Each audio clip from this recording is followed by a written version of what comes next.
₹3 की चुनौती, बादशाह की चिंता और सातिरुद्दीन की जलन। दोस्तों, स्वागत है आपका ऐसे कहानियाँ परिवार में, जहाँ हर कहानी सिर्फ कहानी नहीं होती, बल्कि हंसी, बुद्धि और जीवन का गहरा सबक भी भीतर छुपा होता है। आज हम आपके लिए लाए हैं अकबर और बीरबल की एक मज़ेदार और रोचक कहानी। तो चलिए शुरू करते हैं ये अनोखी यात्रा। क्या आप तैयार हैं? एक दिन बादशाह अकबर अपने दरबार में बेसब्री से किसी का इंतजार कर रहे थे। उनकी भौहें तनी थी और चेहरा चिंता से भरा हुआ था।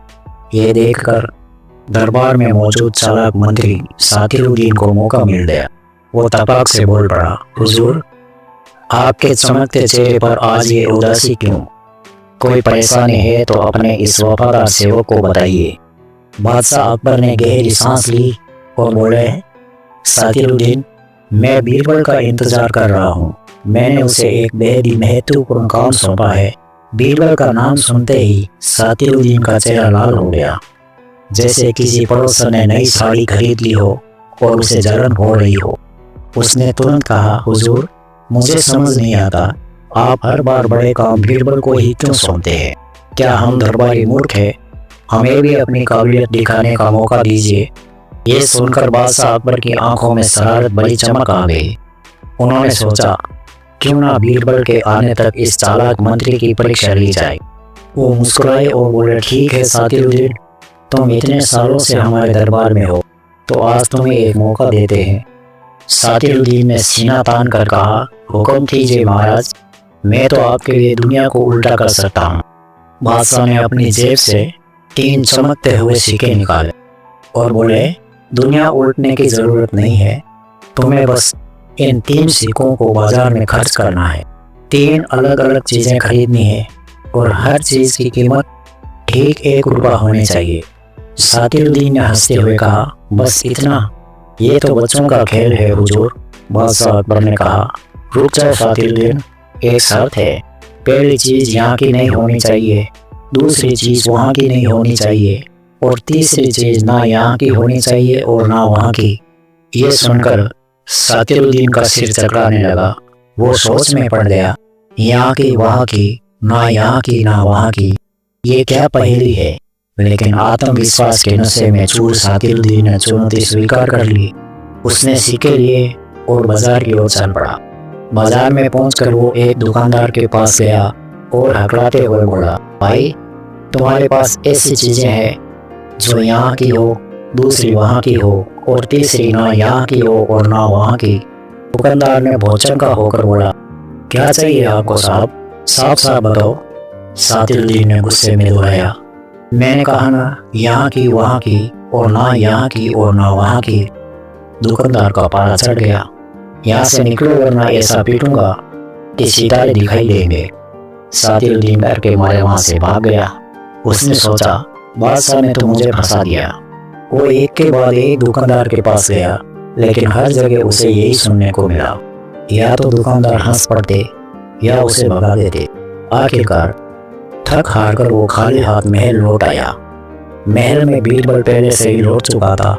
सातिरुद्दीन को उदास देखकर बादशाह ने पूछा, क्या बात है सातिरुद्दीन, काम हो गया?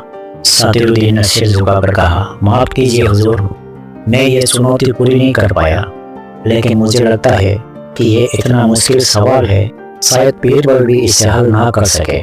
बादशाह ने मुस्कुराते हुए बीरबल की ओर देखा और वही सवाल दोहराया, बीरबल, तुम्हें 3 चीजें खरीदनी है, प्रत्येक की कीमत ₹1।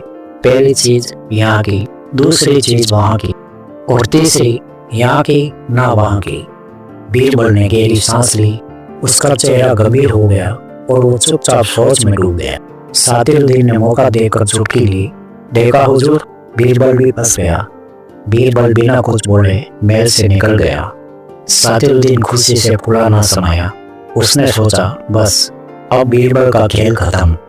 बीरबल उदास मन से बाजार की गलियों में घूम रहा था। तभी उसे याद आया कि उसे घर के लिए मिठाई खरीदनी है।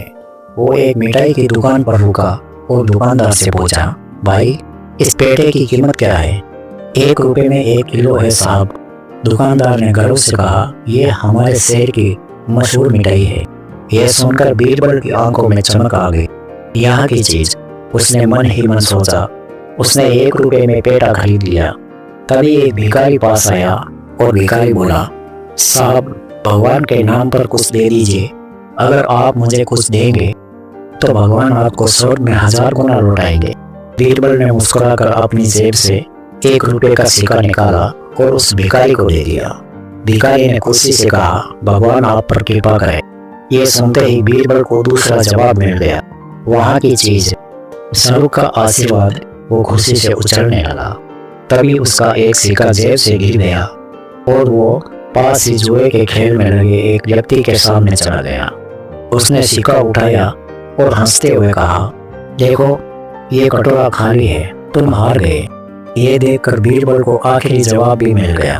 वो चिल्लाया, मुझे मिल गया, मुझे मिल गया, और घोड़े की तरफ दौड़ता हुआ महल की तरफ दौड़ पड़ा। महल में पहुंचकर बीरबल ने बादशाह के सामने सिर झुकाया और बोला, हुजूर, मैंने आपके 3 रुपए 3 चीजों पर खर्च किए। जैसा आपने कहा, यहाँ की, वहाँ की, और ना यहाँ की और ना वहाँ की। बादशाह ने उत्सुकता से पूछा, वो कैसे बीरबल? बीरबल ने शांति से जवाब दिया, पहला रुपया मैंने मिठाई पर खर्च किया, जो इस दुनिया की है, हमारे शहर का मशहूर पेठा। दूसरा रुपया मैंने एक भिखारी को दे दिया, जिसके बदले में मुझे स्वर्ग का आशीर्वाद मिला। ये वहाँ की चीज है। और तीसरा रुपया मैंने जुए में खो दिया, जो ना इस दुनिया में काम आएगा और ना ही स्वर्ग में। ये सुनकर सारा दरबार शब्द रह गया। फिर अचानक तालियों की गड़गड़ाहट गूंज उठी। बादशाह ने हंसते हुए कहा, वाह बीरबल, यही वजह है कि मैं तुम पर इतना भरोसा करता हूँ। ये साधारण चीजें हर किसी के जीवन में होती है, लेकिन तुम्हारा अलग दृष्टिकोण तुम्हें सबसे खास बनाता है। सातिरुद्दीन ने सिर झुकाकर कहा, हुजूर, अब समझ आया। आज से मैं सिर्फ वही दृष्टिकोण पर ध्यान दूंगा, ना कि यहाँ वहाँ की उलझनों पर। दरबार एक बार फिर से हंसी से गूंज उठा। नैतिक शिक्षा, जीवन की हर चुनौती को हल करने के लिए सिर्फ बुद्धि ही नहीं, बल्कि रचनात्मक सोच और सकारात्मक दृष्टिकोण भी जरूरी है। साधारण चीजों को असाधारण नजरिए से देखने की कला ही हमें विशेष बनाती है। तो दोस्तों, कैसी लगी आपको ये कहानी? अगर अच्छी लगी तो आपका एक छोटा सा लाइक हमें और कहानियां लाने की हिम्मत देगा। इस वीडियो को अपने दोस्तों के साथ शेयर करना ना भूलें, और हाँ, हमारे चैनल SK कहानियां को सब्सक्राइब करके बेल आइकन को जरूर दबाएं, ताकि अगली कहानी सबसे पहले आप सुन सके। फिर मिलेंगे एक नई और अनोखी कहानी के साथ। तब तक जुड़े रहिए हमारे साथ।